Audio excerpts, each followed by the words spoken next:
狗狗会很喜欢睡觉，但有时候也会打呼，像人一样，可能是因为太累了。很多人会觉得很可笑，但是研究表明，狗狗打呼的确是有原因的，而且有可能有它自己的原因。首先，有些狗可能会打呼，因为它们太热了，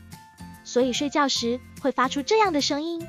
另外，有研究表明，一些狗狗打呼也可能是因为它们的情绪而发出的声音，它们可能会忧郁、焦虑、无聊或是害羞，而这些情绪可能会让它们发出不同的声音，包括打呼。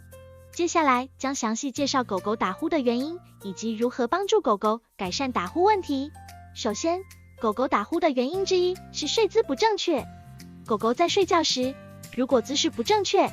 例如颈部过度弯曲、呼吸道被压迫等，都会导致呼吸不顺畅，进而出现打呼声音。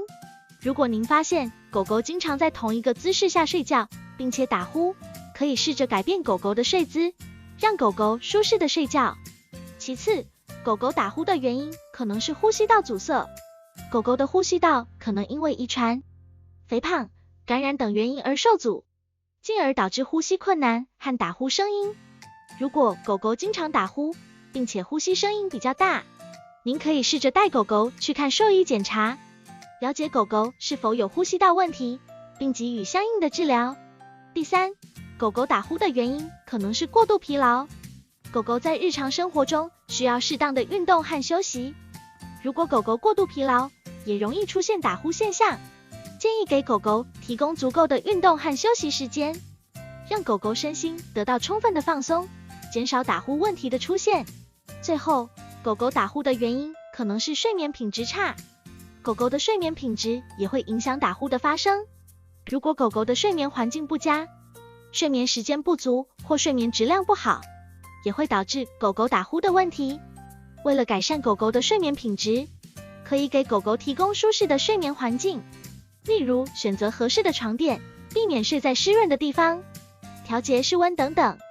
此外，狗狗的睡眠时间也应该足够，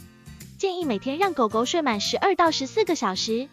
以确保狗狗有充足的休息时间。总结来说，狗狗打呼的原因很多，可能是因为睡姿不正确、呼吸道阻塞、过度疲劳、睡眠品质差等等。如果您发现狗狗经常打呼，可以试着从这些方面入手，帮助狗狗改善打呼问题。如果您对狗狗的打呼问题仍有疑问，建议您咨询兽医师的意见，以确保狗狗的健康和幸福。